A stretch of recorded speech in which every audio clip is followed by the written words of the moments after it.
It's always a pleasure to see great friends, and with me this morning from the Unit Trust Corporation, Nilma. She is here to really give, I would say, important information for those looking on, parents, grandparents, guardians, those entrusted with that responsibility for the next generation, the youngsters.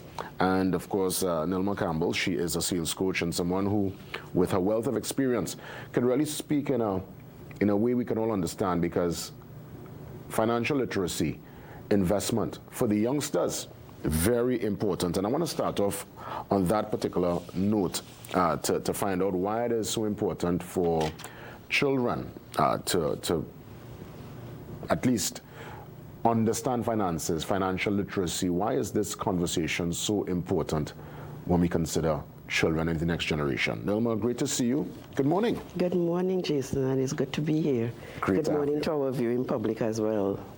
Indeed, and literally, you know, financial literacy, some might say, well, is a child, why it's important? Well, Jason, it's important for children to understand money in general. So even if before we start talking about financial literacy, we have to understand first that children must understand money.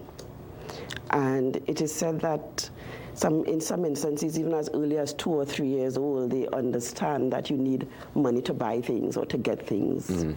And that concept of understanding money, what is money exactly? It is a form of exchange to purchase one thing, service or good, as the case may be. It is how you utilize that money and make wise decisions. How you, say for example, what must a child understand between the fact that, you know, money actually changes in value over time. So they may buy something today, and next 5 years when they're ready to purchase it again, it's, you know, the cost is something else. And that's the very little essence of what inflation does to money. It is important that children understand that. But if you take the concept of financial literacy and financial planning further into the conversation, it positions them in a way now that allows them to better manage that money. So it takes into consideration budgeting. You may say, why does a child need to budget? Everybody needs a budget because they get allowances. So it's budgeting, it's saving, it's also spending. At some point, the conversation about borrowing has to come into the conversation. So financial literacy then teaches them that they also need to save and invest. And in terms of investing, in that regard, what's the best age to introduce the child, whether it's a big savings or small savings? Because remember, the child's investment will be pinned to, let's say, the parent's economic circumstance. Correct, yes. But at what point should we start that conversation, or at least sit the youngsters down to let them know? Sometimes a grandparent could be the one. Sometimes when the parent might drop the ball, the grandparent might pick up the slack. Correct, or an aunt or an uncle. Uncle or godparent might say, come in, youngster, yes, yeah. I'm going to teach you to invest. What's a good age to start that conversation? That conversation, truthfully, can start at any age, once the child starts asking questions.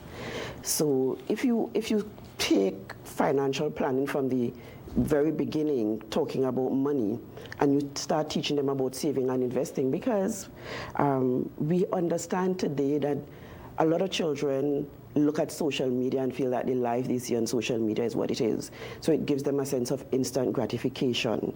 But introducing that concept of saving and investing as early as the first time someone hands money to that child and says, put it away, that conversation can start as early as that. All right? 2 years, 5 years, 7 years. All right? At different stages of life, you will find where children will have different needs. All right? And they of themselves may want to start saving for something. So you're introducing now the concept of putting aside money for goals, because you're now introducing the concept of goals and how you achieve those goals. So investing, whether it be via a parent, because in our instance, in our case, the child, their account will have to be with the parent, because you must be over 18 to have an account at Unit Trustee, for example. But the concept of investing is really taken into consideration that a child may now need to put aside money for something that they want to accomplish in the future. So you think that this, having this conversation, starting the process, will ultimately based on your experience, you've been in the sector for some years. You have experience in that regard. From your standpoint, looking on, this helps with the child's development. This gives them a sense of,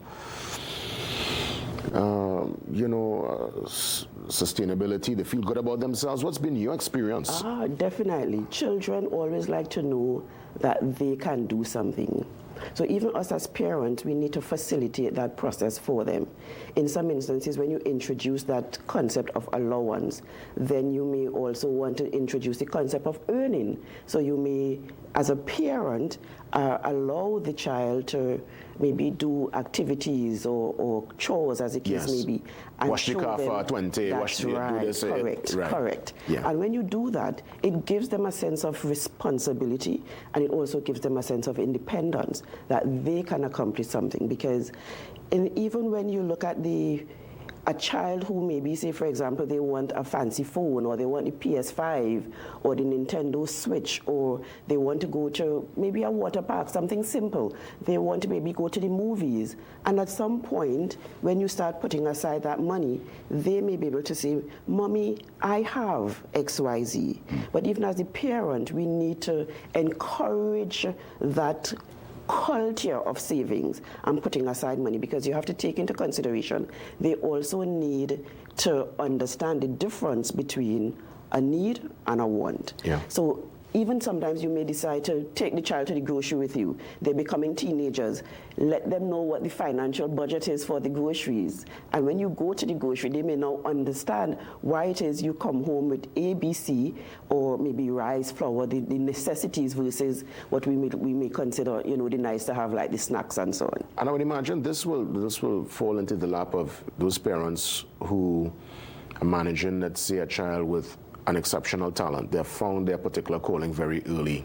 Whether the child is in the creative arts, an athlete, they've gone out there already competing and probably winning a nice cash prize. Yes. So the child now, there will be that understanding that, you know what, I'm earning already for the family.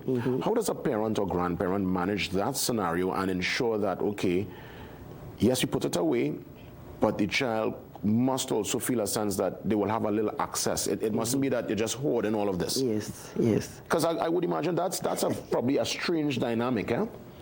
Because I've seen that where, especially in terms of children in Calypso and that kind of realm where they win a cash prize, your child went up in some competition and win a 20,000. Yes. And that means now the parent now has to manage this lump sum for the child. Now, in managing and investing, you have to when you're doing that entire budgeting process, there's the element of separation of funds. So it's saving, it's investing, it's spending. In some instances, there's donation, all right? And of course, you have to take into consideration how you apportion that money.